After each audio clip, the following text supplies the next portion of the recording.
Okay, so just the elected council is committed to building a strong, prosperous, and healthy community through key investments in community priorities.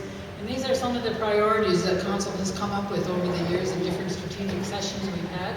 Infrastructure, there's a number of infrastructure things going on as we'll get into. Education, we're still dealing with education and what are we going to do with education, whether we take it over as a community. Health is one of our biggest departments, but there's always going to be, we still always need more services in health. Culture, which is so important to us, and we're finding more and more of our young people want to find out more about our own culture. Our land rights continues to be a struggle. We're still in court. We haven't yet gone back to the negotiation table. And economic growth, and that's mainly talking about generating our own revenue and how we can start making more money for our community and a number of joint ventures and partnerships. We just wanted to put up there our mission and vision, which Council has come up with over the past. Six Nations of the Grand River Elected Council is committed to ensure the well-being of our people and is dedicated to protect our languages, culture, land rights, and the environment. We will strive to achieve economic prosperity to improve the quality of life for all of our citizens. And I think that just kind of goes ahead with the things I was just talking about. And our vision is that with the knowledge of our Haudenosaunee culture, our people will enjoy a healthy, content, safe and self-sustaining community governed by a united and accountable government structure, exercising its jurisdiction and nationhood. So that's our long-term vision, and we'll continue to keep on that and keep that in mind as we continue to work on the different areas. The structure of the council. Elected council's decision-making process is supported by recommendations from four main committees. The Committee of the Whole, the membership of which is the whole, all the members of council. Building and infrastructure. And then as Dale's doing presentations, we'll get into more areas about which committee looks after which programs. Human Services and Incorporated Emergency Services. The Committee of the Whole meets the first and third Monday of every month. Building and Infrastructure meets on the second Wednesday of every month. Human Services is the first Wednesday. Incorporated Emergency Services is the last Wednesday. And each department of the elected council reports to these four council committees on a monthly basis, and they provide information or seek direction on those things that are there, like budgets, projects, opportunities, goals, achievements, and the challenges that everybody continues to face. And this is just a quick organization chart. At the top is the elected council, and then there's the four committees.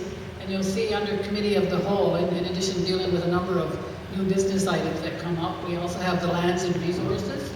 Building and Infrastructure Committee deals with public works and housing. Human Services Committee deals with health services, social services, parks and recreation, and Ontario Works. And a Corporate Emergency Services Committee deals with fire and emergency services, finance, human resources, policy, records, communications, information technology, and lands and membership. There's a number of other committees internally that council are required to sit on, and they're always looking for representation. Some of them are ad hoc committees, but other committees that are doing the work that needs to be done. One is the Ethics Committee. We also have a Justice MRP Committee, which is working on how do we want to establish a justice system and the matrimonial real property law that we have in place.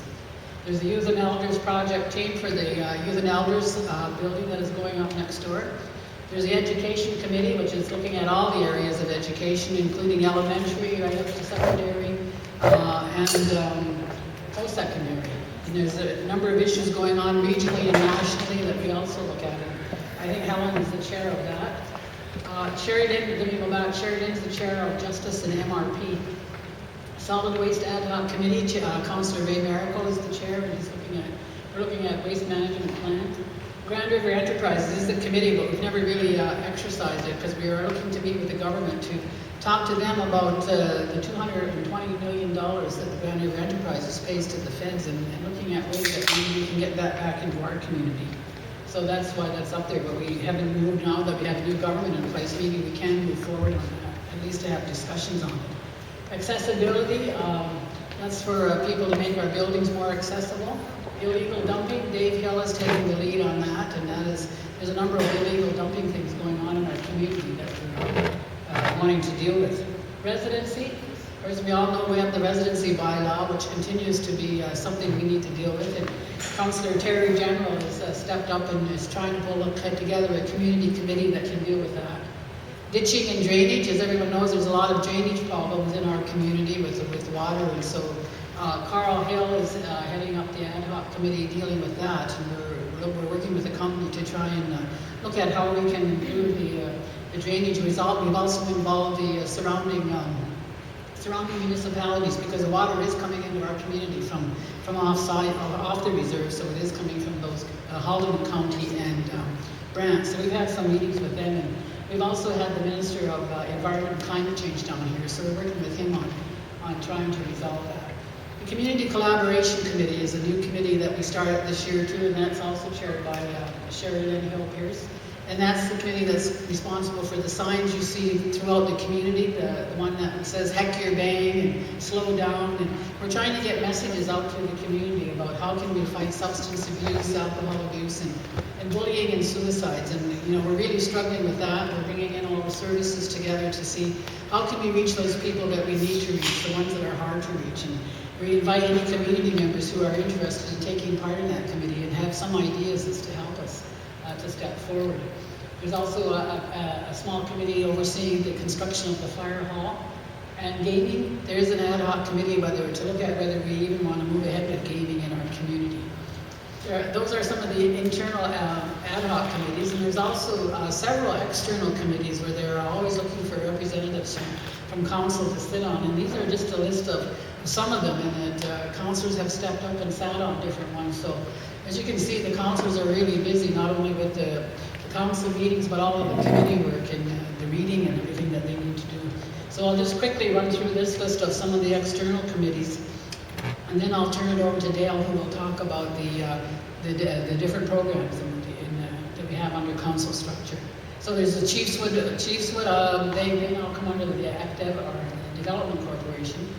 Chiefs of Ontario, we have representatives on the Chiefs Committee on Social, and on the Steering Committee on Housing, and on the Chiefs Committee on Health. There's the Community Development Trust, we have 2 representatives there. Community Living, which is formerly Special Services. The Farmers Association, we have reps there. The Gaming Commission, the Nokasha, Grand Erie District School Board Native Advisory, Grand River Employment and Training, Grand River Post-Secondary, Health Foundation, Iroquois Caucus, there's councillors that attend those meetings on a regular basis. The Language Commission, the Mohawk Chapel Committee, Native Horizons, Ontario First Nations Technical Services Corporation, Six Nations Police Commission, Six Nations Natural Gas, Six Nations Public Library, Six Nations Polytech, Source Water, and Great Lakes. There are 2 new committees that are in place. Mohawk Lake Working Group, there's a Habitat for Humanity committee that we also started because they approached us about doing some work in the community. There's a working group, it's called Brantford Working Group, but it's actually a working group that we get together with the city to try and work out on issues there. There's a CAS in the Ogwanido, how do you say it?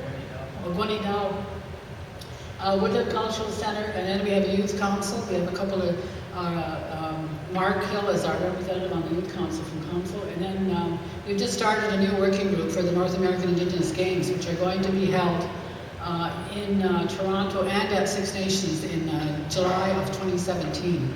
Lacrosse is going to be held here, so that's going to be busy, and we have some community members who also sit on that working group.